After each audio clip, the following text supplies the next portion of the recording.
अस्सलाम वालेकुम dear students. Start करते हैं आज का लेक्चर नंबर 13 पार्ट 4। ये जी कंटिन्यूएशन ही है वुमेन्स राइट्स की। हम एक और टॉपिक पे बात करते हैं, राइट टू डाइवोर्स पे। Divorce happens when the continuation of the marriage relationship is impossible for any reason. Men are still taught to seek a gracious end for it.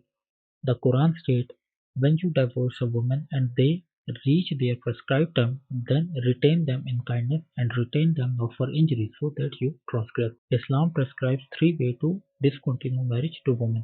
सारी बात है कि इम्पॉसिबल हो जाए दोनों का आपस में रहना, तो इस्लाम जो है वो तलाक की बात करता है। तो इसी तनाजुर में कुरान पाक की जो ये आयत है वो रिवील हुई, और इसमें भी मर्द को ये हुक्म दिया गया कि आप जो तलाक दें वो विद काइंडनेस के साथ, and retain them not for injury, और उनको कोई नुकसान ना पहुंचाएं, so that you transgress.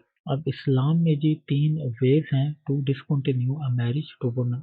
Women के पास तीन रास्ते हैं अगर वो अपनी मैरिज है उसको डिसकंटिन्यू करना चाहे।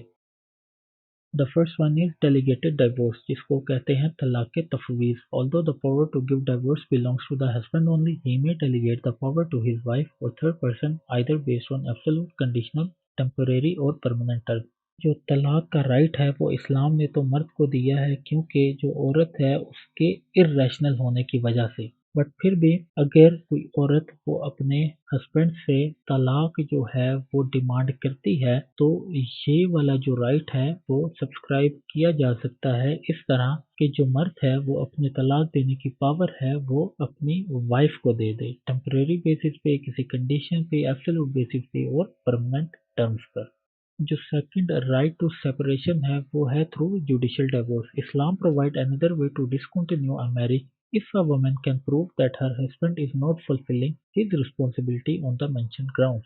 For the past 2 years के 2 साल से अगर जो मर्द है जो नफका है वो पूरा नहीं कर रहा, तो औरत जो है वो डिमांड कर सकती है। The woman can dissolve a marriage if her husband is missing for the past 4 years, कि अगर उसका खामन जो है वो पिछले 4 साल से लापता है तो वो इस बेसिस पे अपनी जो मैरिज है उसको डिसकंटिन्यू कर सकती है। The wife may discontinue the contract if her man has been awarded 7 years of imprisonment. अगर उसके खामन को 7 साल की सजा हो जाती है तो वो इस बेसिस पे भी अपनी जो मैरिज है वो डिसकंटिन्यू कर सकती है। The woman can also discontinue a marriage if she proves in a court of maltreatment by his husband such as insisting on her immoral life and act. अगर औरत जो है वो इस पॉइंट को प्रूव कर दे कि जो उसका खामंद है वो उससे कुछ गलत काम के लिए उकसाता है, देन इन बेसिस पर भी वो अपनी जो मैरिज है उसको डिसॉल्व कर सकती है। अच्छा जी, ये जो सारी प्रोविजंस हैं ये मैरिज एक्ट 1939 में भी डिस्क्राइब हैं, और ये सारी प्रोविजंस जो हैं वो मुस्लिम फैमिली ऑर्डिनेंस 1961 में भी प्रेस्क्राइब्ड हैं।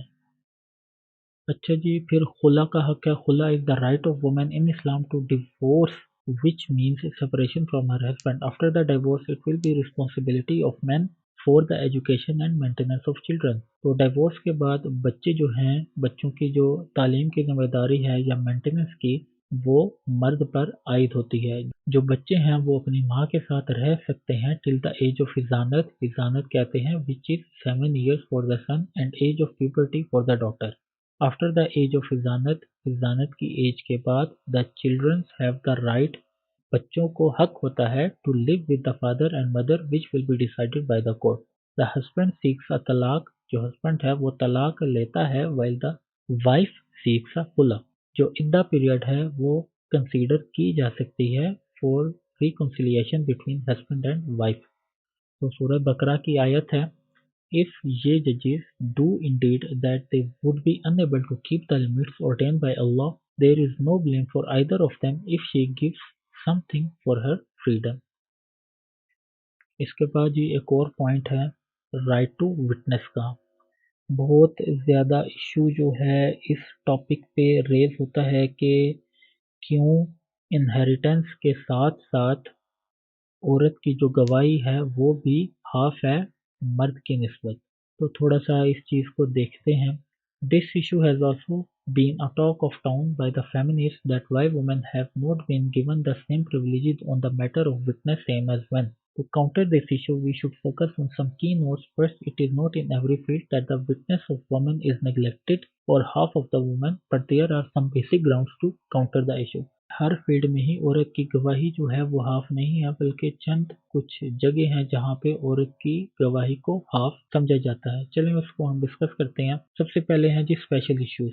कुछ ऐसे स्पेशल इश्यूज हैं जिस तरह बच्चों की परवरिश है या बच्चे पैदा कैसे करने हैं और कुछ पीरियड वगैरह से रिलेटेड जो इश्यूज हैं उनमें तो मेन का जो ओपिनियन है वो तो है ही नहीं, तो उसमें तो औरतों का ही ओपिनियन है या औरतों की ही विटनेस जो है वो कंसीडर की जाती है। फिर देन कुछ जनरल इश्यूज हैं जिस तरह मून साइटिंग है, चांद को देखना, तो उसकी गवाही जो है वो तो बराबर ही है। अगर औरत जो है वो चांद देखती है तो उसकी गवाही को भी मर्द की गवाही के बराबर ही समझा जाता है। ऐसा नहीं है कि दो औरतें चांद को देखेंगी और तो वो एक मर्द की गवाही के बराबर होगा।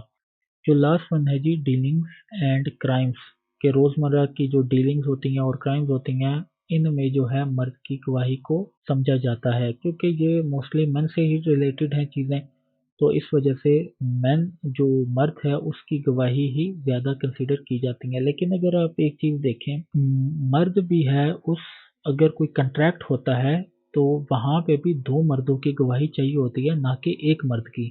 तो एक मर्द की गवाही तो वो भी काबिल कबूल है नहीं। कहीं भी कोई डीलिंग होती है या कुछ भी होता है तो दो मर्दों की गवाही कम से कम जो है वो वैलिड होती है। तो चाहे दो औरतों की हो या दो मर्दों की, बात तो सेम ही है। और उसके बाद भी दो औरतों की गवाही इस वजह से क्योंकि जब इस्लाम फैल रहा था या रसूलुल्लाह सल्लल्लाहु अलैहि वसल्लम के दौर में, उस टाइम पे तो कोई बैंक वगैरह तो थे नहीं जहाँ पे कोई एग्रीमेंट वगैरह होते हों, तो घरों में ही ज़्यादा डीलिंग्स वगैरह होती थी। तो घरों में औरतें ज़्यादा होती हैं तो जो डील थी उसको ज़्यादा वैलिड बनाने के लिए दो औरतों की जो विटनेस है उसको ज़्यादा कंसीडर किया गया था।